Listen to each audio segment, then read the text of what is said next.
headlines of this hour on VTV News.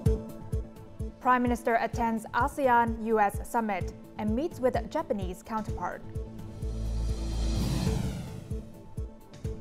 Vietnam's growth rate skyrockets.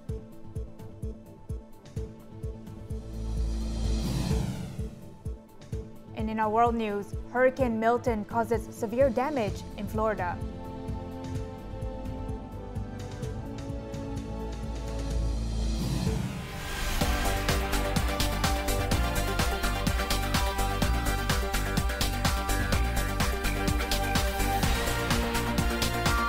Broadcasting from Hanoi, the capital of Vietnam. VTV News starts right now. Good afternoon. It is 3 p.m. local time and you're tuning in to VTV News. I'm Huyền Trân with the top stories. Prime Minister Fat Ming attended the 12th ASEAN-US Summit and met with Japanese Prime Minister Shigeru Ishiba on Friday morning in Vientiane, Laos. More to follow.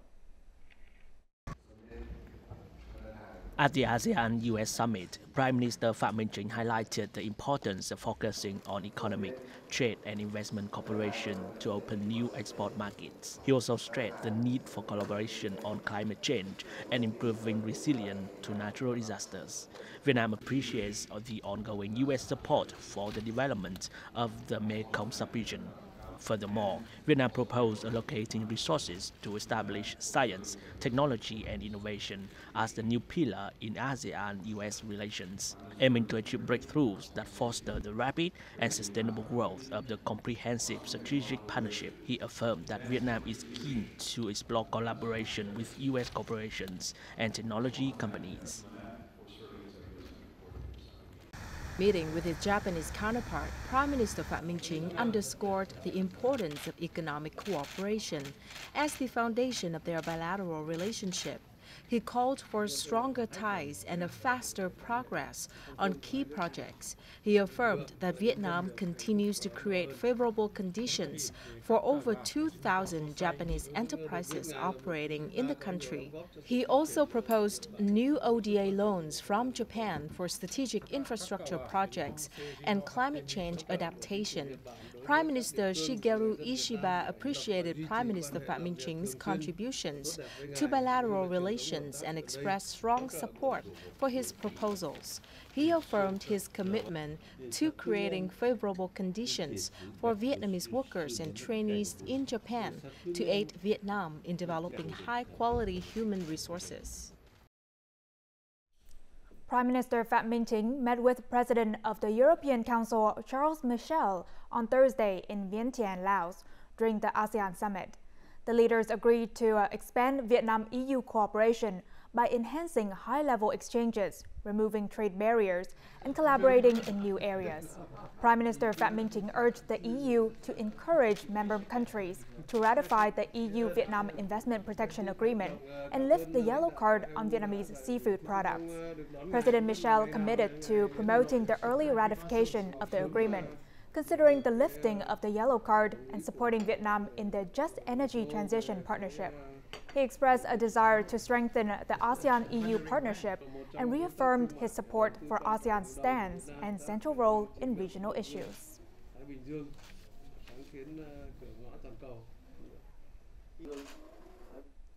A robust digital transformation is crucial to Vietnam's development. According to a recent article by Party General Secretary and State President Tô Lâm, one of the top priorities in accelerating national digital transformation is to develop high-quality human resources that meet the demands of the fourth industrial revolution in key areas such as semiconductors, artificial intelligence, and information technology. And to achieve this goal, localities should implement comprehensive and synchronized solutions to help the country thrive in the new era. Thủ Đức City is the first area in Ho Chi Minh City to handle 90% of administrative procedures online. The application of information technology in state management and public services has facilitated citizens and businesses. Digital transformation is key to local socio-economic development. Digital transformation requires data sharing. In Thủ Đức City, we'll improve data sharing to boost efficiency and productivity. In his recent article, Party General Secretary and State President Do Lam outlined key tasks to accelerate national digital transformation. He emphasizes the need to utilize all social resources, reform and build a streamlined apparatus for effective and efficient operations in the political system. He also requires strict measures to ensure information security in digital transformation. These are comprehensive and strategic solutions to accelerate digital transformation, turning it into a driving force for the country's economic growth and labor productivity improvement. While weighing the pros and cons of digital transformation, his article emphasizes core principles that the political system must adhere to. Localities should accelerate digital transformation to meet the National Digital Transformation Program targets. In addition to preparing documents for the 14th National Party Congress, the committees at all levels should adhere to the Party General Secretary and State President's guidance on digital transformation. It is better to take small steps in the right direction. Digital transformation is a continuous journey requiring the joint efforts of all localities.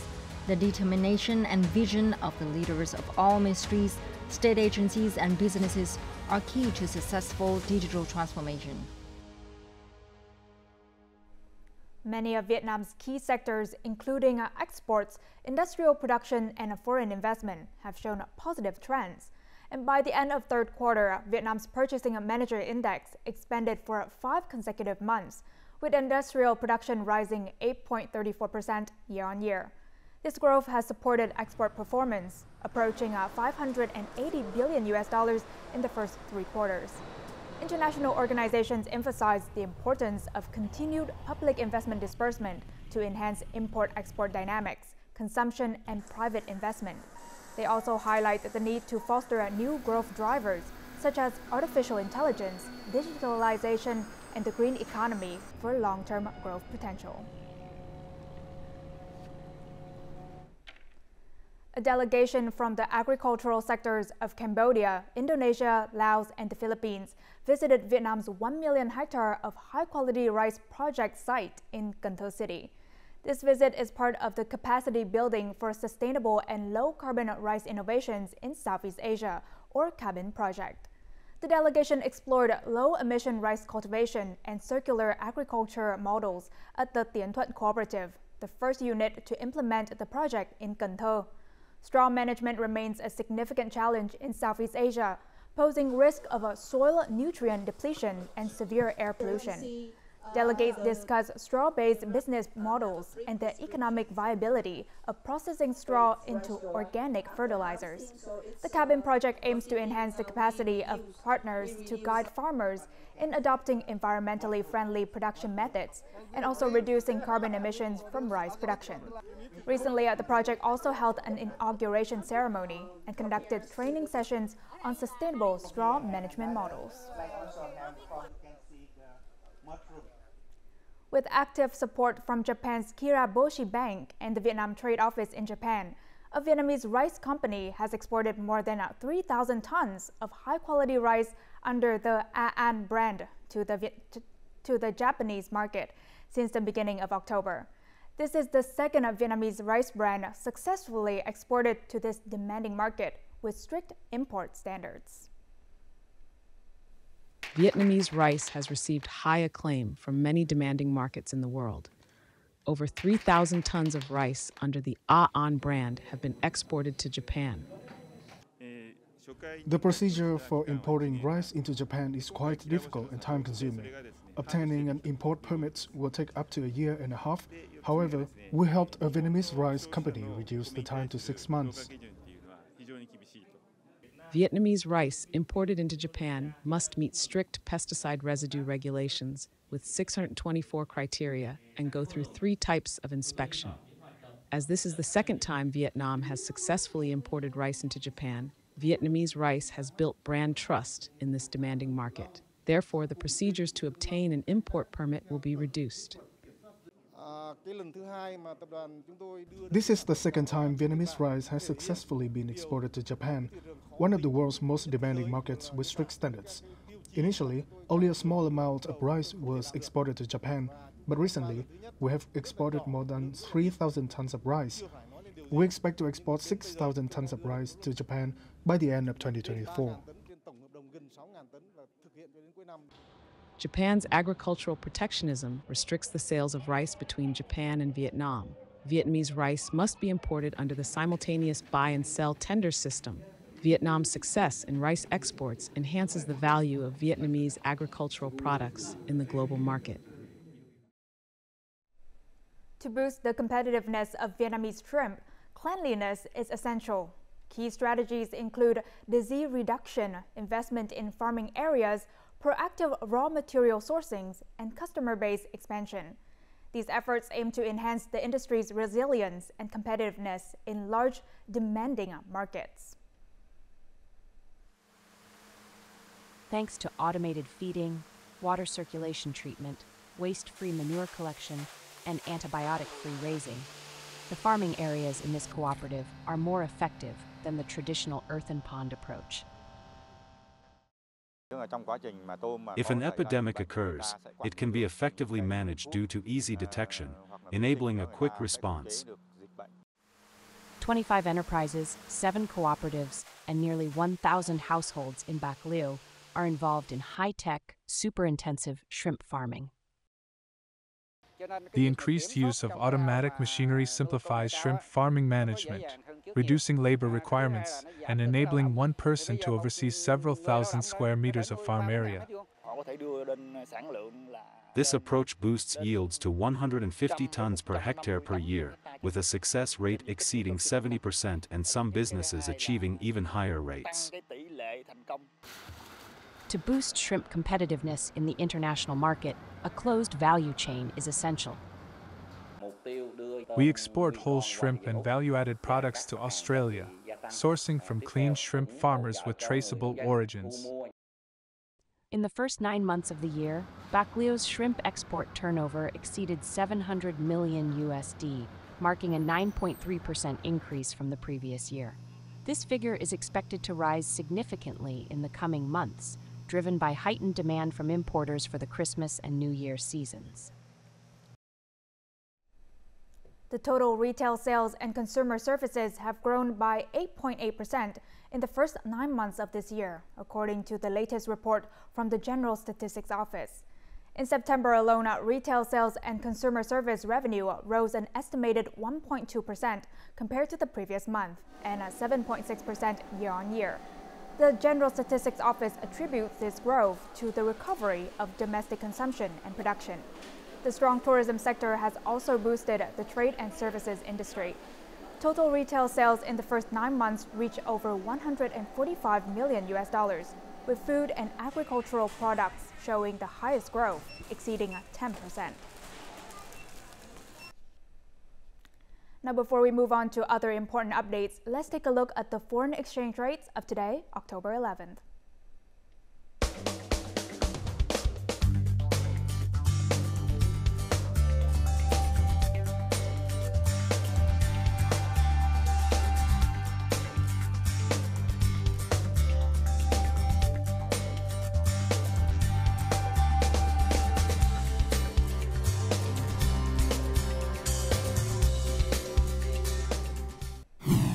Coming up next on VTV News. Military Region 4 strives to eliminate temporary houses for poor households. And Vietnam enhances anti-deforestation measures.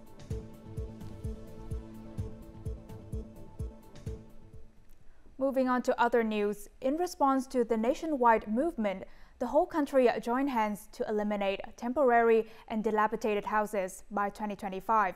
Military Region 4 is working to build solid, safe homes for people in difficult circumstances and poor households in central provinces.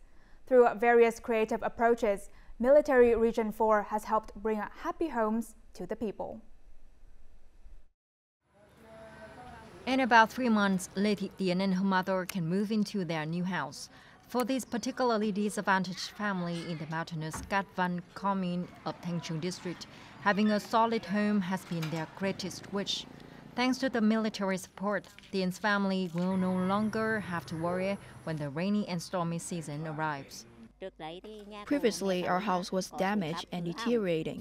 When it rained and stormed, water would flood into the house. Now, Military Region 4 and Nghệ An Provincial Military Command have built a new house for us. Our family is truly grateful for that. Meanwhile, this flood season, Nguyễn Thị Ving's family no longer needs to worry about evacuation. Every year during the rainy season, we had to evacuate to a safer place to avoid the flood. But now with a solid house, we can live in peace. We mobilize philanthropists and agencies to contribute funds to build houses and eliminate dilapidated houses for local people. Based on local culture and lifestyle, the units have designed houses tailored to each community. Together with other units, we built 89 charity houses worth more than $302,000, helping to stabilize people's lives and develop the socio-economy.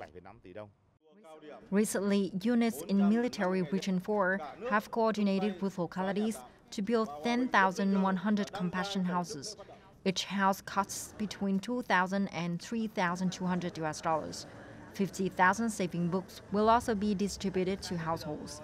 This initiative is expected to strengthen the solidarity between people and soldiers while working towards the Prime Minister's goal of eliminating temporary and dilapidated houses by 2025.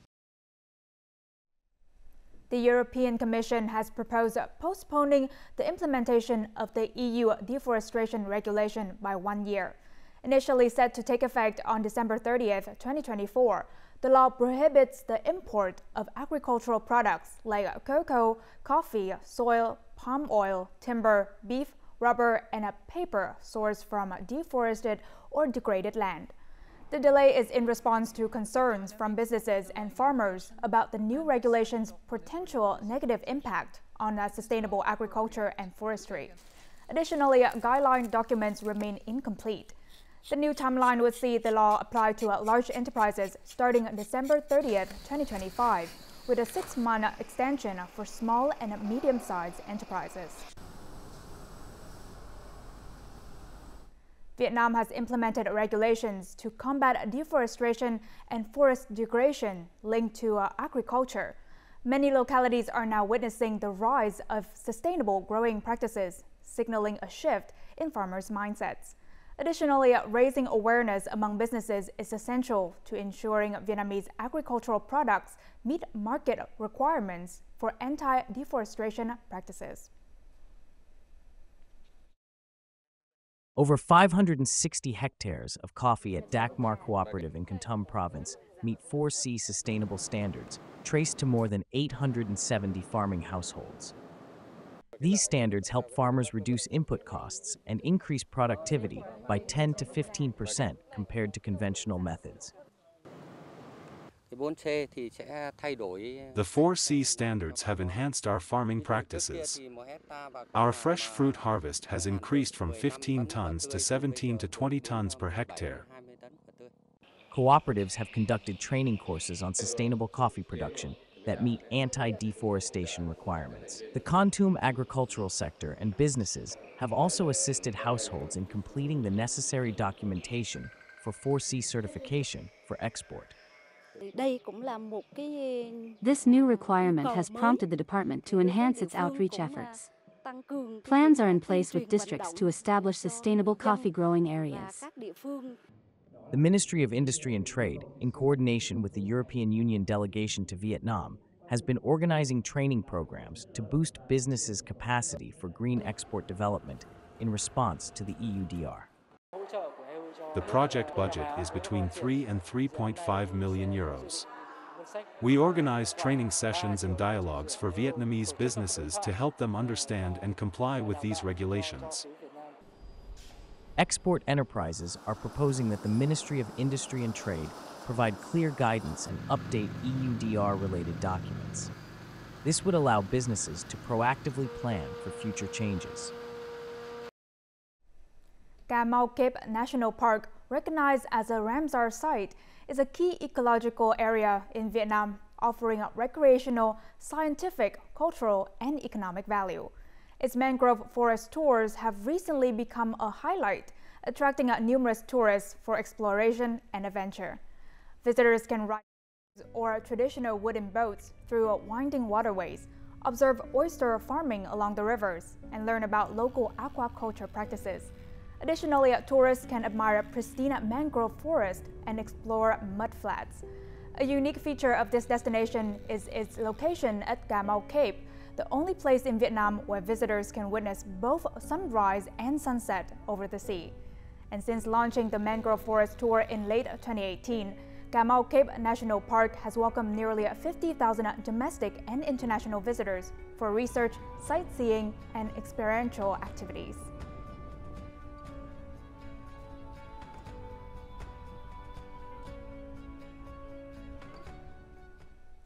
Empowering the young generation for a future safe from natural disasters is the theme of this year's International Day for Disaster Risk Reduction on October 13th. In Da Nang, numerous practical activities were organized with support from the United Nations Children's Fund and the Japanese government. Extracurricular activities at Nguyễn Đình Chiểu Secondary School in Da Nang City include painting murals themed Ready for Natural Disasters and Climate Change, and a Golden Bell competition titled Let's Prevent Natural Disasters and Create a Sustainable Future. Through these activities, we learn about the common types of natural disasters in our locality. We can also know solutions when natural disasters occur and jointly contribute to early action to make schools safe from natural disasters. As part of the program, a signing ceremony took place for the 2024 to 2029 initiative to coordinate the integration of disaster prevention, mitigation, and response knowledge in education and training. This signing aims to incorporate disaster prevention and mitigation content into school subjects by 2029. When we provide children with knowledge and skills related to climate change and disaster prevention from a very early age, they acquire that knowledge easily. Not only can they protect themselves, but as they grow up, they can also teach their own children, passing this knowledge from generation to generation. We can equip students with a new awareness and train them in disaster prevention skills so that they will be proactive in disaster prevention and safeguard their communities against natural disasters. Disaster prevention and control efforts, guided by the principles of early action and empowering the younger generation, will play a crucial role in minimizing the damage caused by these natural calamities. The Thai-Vietnam Cultural Street Gate in Nakhon Phanom Province, northeastern Thailand, was inaugurated on Thursday after nearly a year of construction. This landmark highlights the ever-growing friendship between Vietnam and Thailand.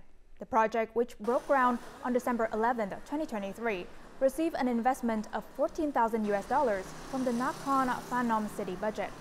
Once completed, it will serve as a symbol of Tham Rong Prasit Road. Along with the Ho Chi Minh Memorial area in the city and other sites in northeastern Thailand, the Thai-Vietnam Cultural Street Gate represents the friendship between the two nations. It also showcases the integration and contributions of the Vietnamese community to Thailand's socio-economic development.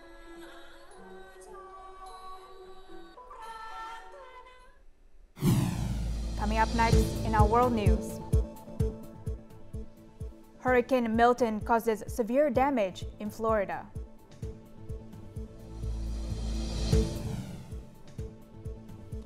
And at least 22 killed in airstrikes on central Beirut.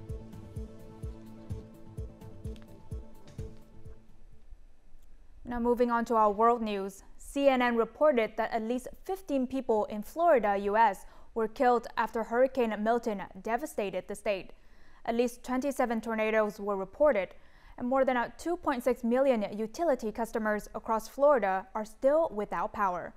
The hurricane also caused flooding in parts of the Tampa Bay area.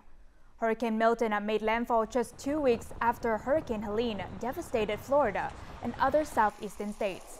Both Helene and Milton are estimated to have caused hundreds of billions of dollars in damage in the United States.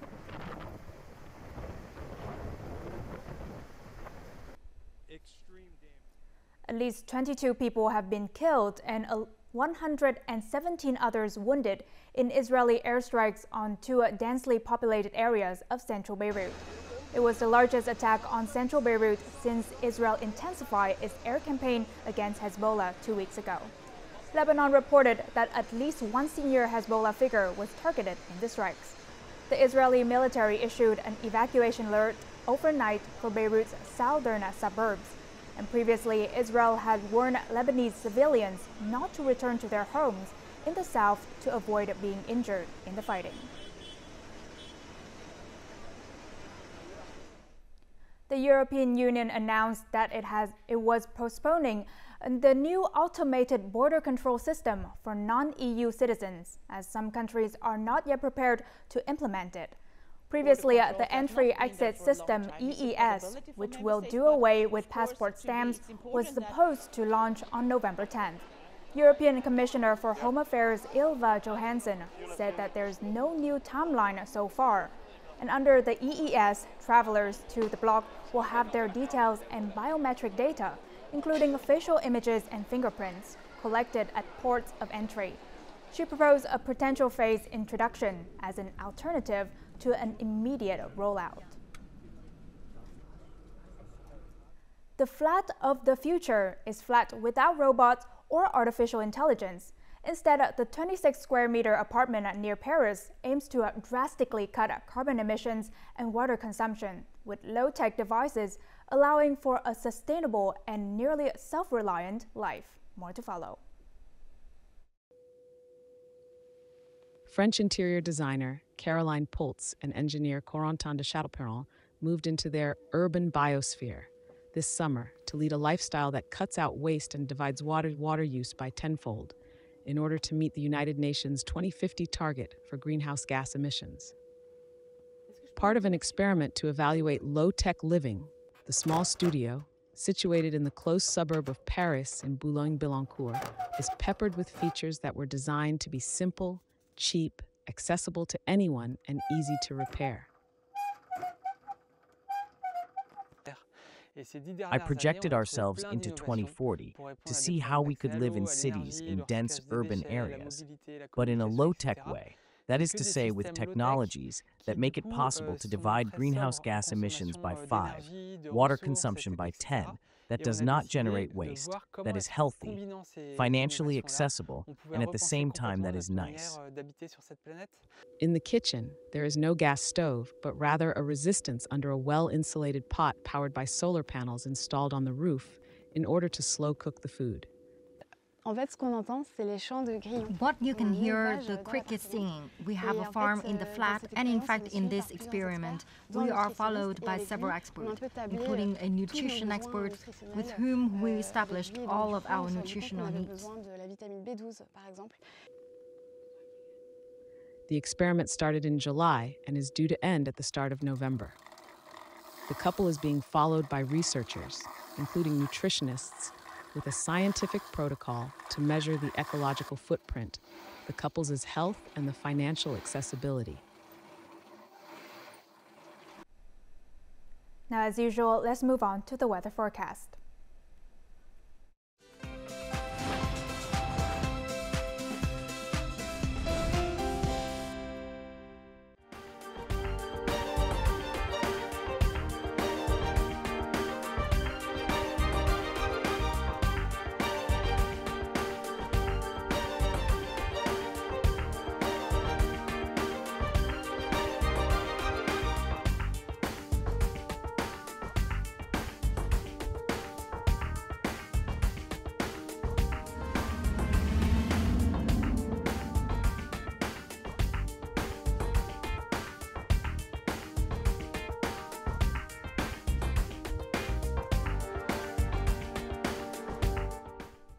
And that's all the news we have for this hour. To rewatch our program, you can download our mobile VTVgo or check out our YouTube channel, VTV4Go.